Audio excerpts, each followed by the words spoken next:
జగ్జీవన్ రామ్ అంబేద్కర్ రెండు ఎద్దులు. ఒక బండి నడవాలంటే రెండు ఎద్దులు, ఒక బండి నడవాలంటే రెండు చక్రాలు, ఒక కుటుంబం నడవాలంటే భార్య భర్త, ఇట్లా జోడెత్తుల్లాగా ఈ దేశంలో దళిత ఉద్యమాన్ని నిర్మాణం చేసి మనకి హక్కులు సాధించి పెట్టారు. డాక్టర్ అంబేద్కర్ చిన్ననాటి నుంచి అనేక బాధలు అనుభవించాడు. గుడిలోకి పోతే రానియలే, బడిలోకి పోతే రానివ్వలే, నీళ్లు తాగమంటే తాగనియలే, ఆడుకుందామని గ్రౌండ్ లోకి పోతే ఆడుకొనియలే. దూరం దూరం పెట్టారు అంబేద్కర్. దూరం దూరం పెడితే కసితో చదువుకున్నాడు అంబేద్కర్. అంబేద్కర్ చదువుకుంటూ వెళ్ళాడు, జగ్జీవన్ రామ్ పోరాటం చేసుకుంటూ వెళ్ళాడు. చిట్ట చివరి వరకు అంబేద్కర్ విదేశాలకు వెళ్ళాడు. విదేశాల్లో చదువుకొని తిరిగి వచ్చి పోరాటాన్ని మొదలు పెట్టాడు. కానీ జగ్జీవన్ రామ్ ఈ దేశంలో అంటరానితనానికి వ్యతిరేకంగా, అన్యాయానికి వ్యతిరేకంగా, బ్రిటిష్ వాళ్ళ దోపిడికి వ్యతిరేకంగా పోరాటం చేసి ఆ పోరాటంలో భాగమై జైల్లోకి వెళ్లిన దేశభక్తుడు జగ్జీవన్ రామ్.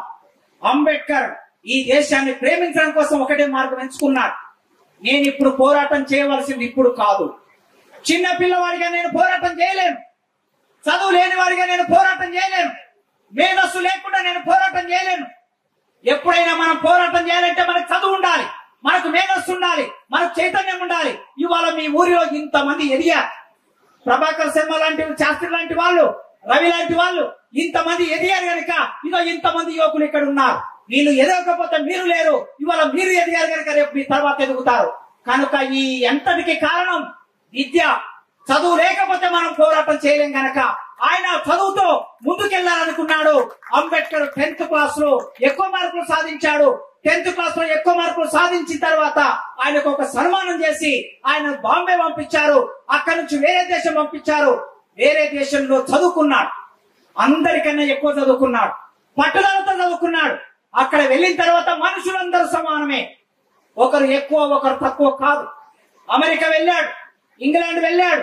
వెళ్ళిన తర్వాత ఇక్కడ మన దేశంలో బడిలోకి పోతే బయట కూర్చోమన్నారు, నీళ్లు తాగడానికి పోతే నీళ్లు తాగనీయలేదు, ఆడుకోవడానికి పోతే ఆడుకోనివ్వలేదు అంబేద్కర్. కానీ అమెరికా వెళ్ళిన తర్వాత అందరు కలిసి కూర్చొని భోజనం చేస్తూ ఉన్నారు, అందరు షేక్ హ్యాండ్ ఇచ్చుకుంటూ ఉన్నారు, అందరు కౌగులించుకుంటూ ఉన్నారు, అందరు కూర్చొని చదువుకుంటూ ఉన్నారు, అందరు గ్రౌండ్ లోకి పోయి బ్యాడ్మింటన్ పట్టుకొని అందరు కలిసి ఆడుకుంటూ ఉన్నారు. ఇది ఒక కొత్త సమాజాన్ని, కొత్త ప్రాంతాన్ని అంబేద్కర్ చూశాడు.